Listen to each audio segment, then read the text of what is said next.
ఇస్తే చెడు పనులు పాపాలై వేధిస్తాయి.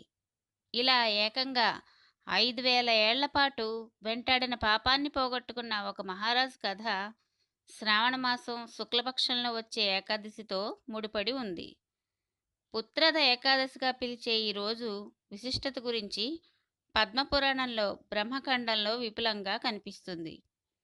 పేరు సూచించినట్లుగా పుత్రులను ప్రసాదించడమే కాదు, ఈ ఏకాదశిని పాటించడం వల్ల సంతానానికి ఆయురారోగ్య ఐశ్వర్యాలు కూడా లభిస్తాయని పురాణాలు చెబుతాయి. కథ విషయానికి వస్తే, చాలా కాలం క్రితం మాహిష్మతి రాజ్యాన్ని మహిజిత్ అనే రాజు పరిపాలిస్తూ ఉండేవాడు. ధర్మాత్ముడైన ఆయన పాలనలో రాజ్యం సుభిక్షంగా ఉండేది. ప్రజలంతా సుఖ సంతోషాలతో ఉండేవారు. అయితే ఆ రాజుకి సంతానం లేదు. పిల్లలు పుట్టడం కోసం ఆయన ఎన్నో వ్రతాలు, పూజలు, దాన ధర్మాలు చేసినా ఫలితం లేకపోయింది.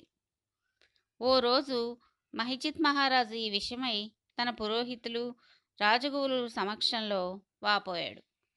తెలిసి నేనెలాంటి పాపాలను చేయలేదు. ప్రజలను కన్న బిడ్డల్లా చూసుకుంటున్నాను. ధర్మబద్ధంగా నడుచుకుంటున్నాను. అయినా నాకు సంతానం లేకపోవడానికి కారణం ఏమిటి అని ప్రశ్నిస్తూ బాధపడ్డాడు.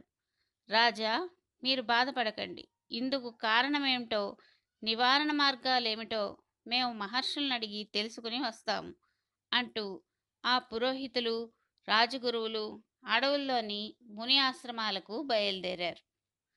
ఎన్నో ఆశ్రమాలను, మునులను చూశాక అదృష్టవశాత్తు వారికి లోమస మహర్షి దర్శనం కలిగింది. మరో బ్రహ్మలాగా గొప్ప తేజస్సుతో వెలిగిపోతున్న ఆయనకు వాళ్ళు వినయంగా నమస్కరించి మహిజిత్ మహారాజు గురించి వివరించారు. వాళ్ళు చెప్పినదంతా విన్న లోమస మహర్షి దివ్య దృష్టితో ఆ మహారాజు పూర్వజన్మలను పరికించాడు. అలా చాలాసేపు ధ్యానంలో ఉన్న లోమస మహర్షి వాళ్లకు ఇలా వివరించాడు. ఆ వివరాల ప్రకారం మహిజిత్ మహారాజు 5,000 ఏళ్ల క్రితం ఓ వ్యాపారి. ఓసారి ఆ వ్యాపారి ఏదో పని మీద వెళ్తూ ఒక అడవిలో దారి తప్పిపోయాడు. తిరిగి తిరిగి అలసిపోయిన అతడు ఆహారం కూడా తీసుకోలేక ఉపవాసం ఉండవలసి వచ్చింది. ఆ రోజు అనుకోకుండా ఏకాదశి అయింది. విపరీతమైన దాహంతో అలమటిస్తున్న ఆ వ్యాపారికి ఓ చెరువు కనిపించింది. ఆతృతగా అక్కడికి వెళ్ళిన అతడికి అక్కడ ఒక ఆవు తన దూడతో సహా దాహం తీర్చుకుంటూ కనిపించింది. విపరీతమైన అలసటతో ఉన్న ఆ వ్యాపారి ఆ ఆవు దూడలను నిర్దాక్షిణ్యంగా తరిమేశాడు. ఈ విషయాలు చెప్పిన లోమస మహర్షి, తెలియకపోయినా ఏకాదశి నాడు ఉపవాసం ఉన్న పుణ్యం వల్ల ఆ వ్యాపారే ఇప్పుడు మహారాజయ్యాడు. అయితే ఆవు దూడల పట్ల చేసిన అపచారం వల్ల సంతానహీనుడు అయ్యాడు. ఇందువల్ల గత 5,000 ఏళ్లుగా అతడికి సంతానం కలగడం లేదు అంటూ వివరించాడు.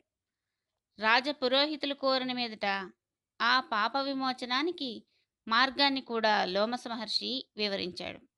మీ రాజుతో సహా రాజ్యంలోని ప్రజలందరూ శ్రావణమాసం శుక్లపక్షంలో వచ్చే ఏకాదశి నాడు ఉపవాస జాగరణలతో శ్రీహరిని పూజించండి. ఆ ఫలితాన్ని అందరూ మహారాజుకి ధారపోయండి అని సూచించాడు. ఆ మహర్షి చెప్పిన విధంగానే మహిజిత్ రాజుతో పాటు దేశ ప్రజలందరూ ఏకాదశిని పాటించారు.